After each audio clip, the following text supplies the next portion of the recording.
ETF index mutual funds నేర్చుకుని stock మార్కెట్లో రాణించాలనుకుంటున్నారా? వెంటనే ఈ నెంబర్కి కాల్ చేయండి.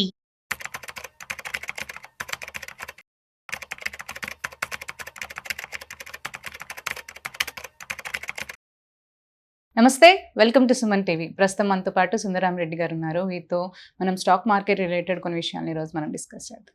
హలో అండి, నమస్తే. సో మార్కెట్ ఎఫెక్ట్ని చూసి మ్యూచువల్ ఫండ్స్లో ఇన్వెస్ట్ చేస్తున్న వాళ్ళు కూడా, సపోజ్ ఇవన్నీ పెడుతున్న వాళ్ళు కూడా క్లోజ్ చేసేస్తూ వస్తున్నారు. అంటే కంటిన్యూ చేయకుండా కొత్తగా తీసుకోవాలన్న వాళ్ళు కూడా భయపడుతూ అలా చేస్తున్నారు కదా. సో ఎందుకు ఇది జరుగుతుంది అంటారు అసలు యాక్చువల్లీ? సో బేసికల్గా ఎవరైతే డైరెక్ట్ మ్యూచువల్ ఫండ్స్ కొన్నారో వాళ్ళు ఏంటంటే నాలెడ్జ్ ఉండి కొంటే పర్వాలేదు, నాలెడ్జ్ లేదనుకోండి మార్కెట్ పడింది అనగానే అదొక బ్యాడ్ అనుకుంటారు, అదొక ప్యానిక్ వచ్చేసి బయటకు వెళ్ళిపోతారు.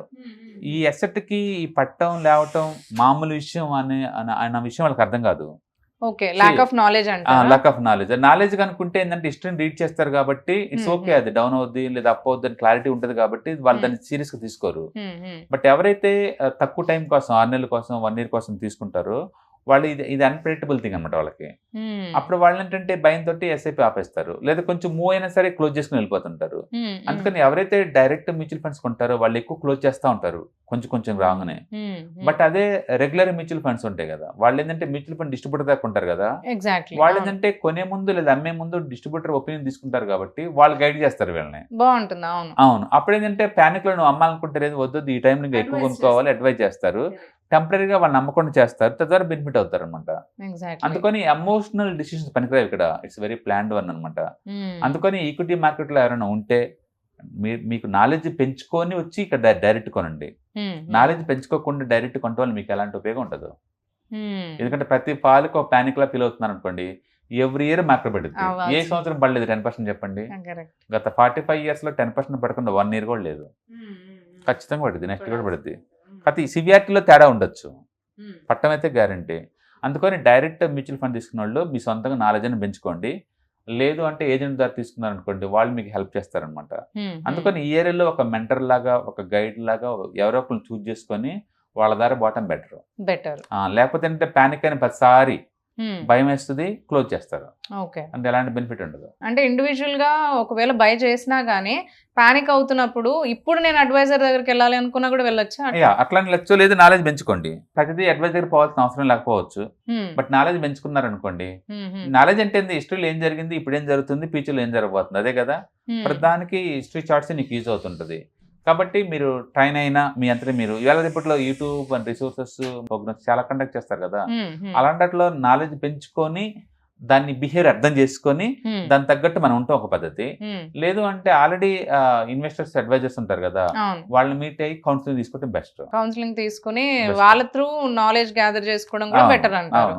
వీళ్ళు ఓన్ గా కొంతమందికి అర్థం కాకపోవచ్చు, ప్యానిక్ అవుతారు, అందులో డౌట్ లేదు. ఎందుకంటే చూస్తే అంత అమౌంట్ మైనస్ లో ఉన్నప్పుడు నెక్స్ట్ పెరిగిద్దో తెలియనప్పుడు చాలా పెయిన్ గా ఫీల్ అవుతుంది. అడ్వైజర్ దగ్గరికి వెళ్తే అది ఎక్స్ప్లెయిన్ చేస్తారేమో బహుశా, లైక్ వాళ్ళ పాత డేటా ఎలా ఉంది, సో ఫాలో అండ్ ఫర్దర్ ఎలా ఉంటుంది అనేది వాళ్ళకి కొంచెం కాన్ఫిడెన్స్ బిల్డ్ చేస్తుంది. ఈ హిస్టరీ అదే చెప్తుంది. ఇప్పుడు రీసెంట్ గా లాస్ట్ 2 months నుంచి ఎస్ఐపి అకౌంట్ క్లోజ్ అవుతున్నాయి కదా, అందులో మెజారిటీ అకౌంట్లు అన్ని కూడా ఈ డైరెక్ట్ మ్యూచువల్ ఫండ్స్. ఇప్పుడు క్లోజ్ అయిన వాటిలో మెజారిటీ ఎక్కువ శాతం అవే ఉన్నాయి. అంటే రెగ్యులర్ చాలా తక్కువ, ఎందుకంటే ఏజెంట్లు ఉంటారు కాబట్టి వాళ్ళు నేను ఆపుతారు కాబట్టి. సో ఏజెంట్స్ ఉన్న వాళ్ళు కూడా ఇంకా వాళ్ళు క్లోజ్ చేస్తున్నారంటే వాళ్ళ పర్సనల్ నీడ్స్ ఏమన్నా ఉంటాయి, ఫైనాన్షియల్ గోల్స్ ఏమైనా మ్యాచ్ అయింది అనుకోండి, అదనమాట. ఎక్కువ సార్లు ఏంటంటే నీకు గోల్ ఓరియంటెడ్ కనుక వస్తే మీకు అంత పెయిన్ అనిపించదు. బట్ అన్ఫార్చునేట్లీ వీళ్ళు ఏంటంటే నెలకు 10,000 పెడదాము తర్వాత చూద్దాం అంటారు. బట్ అది ఎందుకు పెట్టినది తెలియదు. ఈ లోపు ఒక 6 నెలలు బాగా మనీ వచ్చేసింది, తర్వాత డౌన్ స్టేట్ స్టార్ట్ అయింది అనుకోండి, 2 months పడగానే ఇదేదో కింద పోయేలాగుందని చెప్పి అమ్మేస్తారు.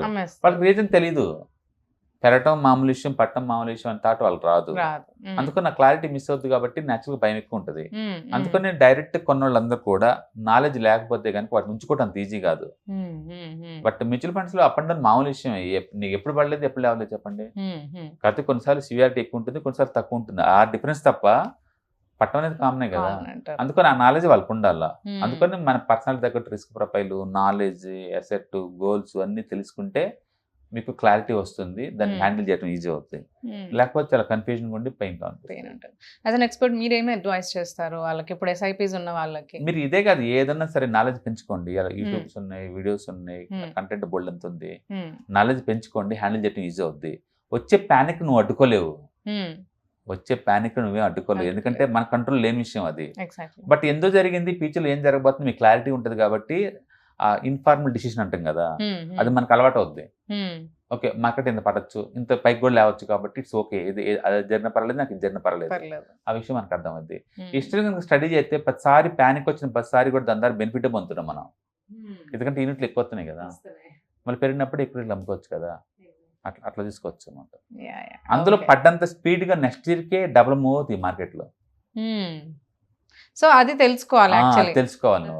పడ్డాక ఒకసారి యూనిట్లు ఎక్కువ గ్యాదర్ చేసుకుంటే నెక్స్ట్ ఇయర్ ఎక్కువ అవుతున్న విషయం అర్థమైంది అనుకోండి, పట్టాన్ని నేను భరిస్తాను పెయిన్. కొత్తగా మార్పు రాలా, బట్ మన సైకాలజీలో మన బిహేవియర్ లో మార్పులు చేపులు వస్తాయి. అందుకే ఫినాన్స్ అంటే అందులో 20% నాలెడ్జ్ ఉండేది, మిగతా 80% అంతా సైకాలజీ. ఆ సైకాలజీ స్ట్రాంగ్ అవ్వాలంటే నీకు నాలెడ్జ్ పెంచుకోవటమే, అప్పుడు మనం కాన్ఫిడెన్స్ బిల్డప్ అవుతాం. పడ్డా కూడా సోక అది మామూలు విషయం అంటారు, ఎందుకంటే పడ్డా నేను చేసేటానికి ఏం లేదు అంటే పెరిగినా అందులో నా మెరిట్ ఏం లేదు, రెండు నాది కానప్పుడు స్ట్రెస్ అవుతుంది దేనికి. కరెక్ట్. యా, థ్యాంక్ యూ అండి. హాయ్, స్టాక్ మార్కెట్లో వాలటిలిటీకి దూరంగా ఉంటున్నారా? పోర్ట్ఫోలియోస్ అన్ని కూడా రెడ్లో ఉండి బ్లీడ్ అవుతున్నాయా? అంటే స్టాక్ మార్కెట్లో ఉండి సస్టైనబిలిటీ ఉన్న బిజినెస్ మోడల్ లాగా, లేదా స్టాక్ మార్కెట్ లాంగ్ టర్మ్లో మంచి వెల్త్ క్రియేట్ చేసుకునేలాగా ప్లానింగ్స్ ఏమైనా ఉన్నాయా? అయితే అలాంటి వాళ్ళ కోసం ఈ ప్రోగ్రామ్ అండి. ETFs, index funds and mutual funds. మా స్టాక్ మార్కెట్లో ఉండి కూడా సెక్యూర్ వేలో మనీ మేక్ చేసుకునే పద్ధతి ఏదైనా ఉందంటే రిటైలర్స్కి ఈ మూడే అనమాట. దీంట్లో కాంప్రహెన్సివ్గా మీకు ట్రైనింగ్ అండ్ గైడెన్స్ దొరుకుతుంది. అండ్ వీకెండ్స్లో జరిగే ఈ ప్రోగ్రామ్లో అటెండ్ అవడం ద్వారా ETFs, index funds and mutual ఫండ్స్లో మీ నాలెడ్జ్ పెంచుకోండి. మీ పోర్ట్ఫోలియో మీరే మెయింటైన్ చేయడం ద్వారా ఇయర్లీ యావరేజ్ మీద 20 to 30% మనీ మేక్ చేసుకోండి. All the best. Thank you.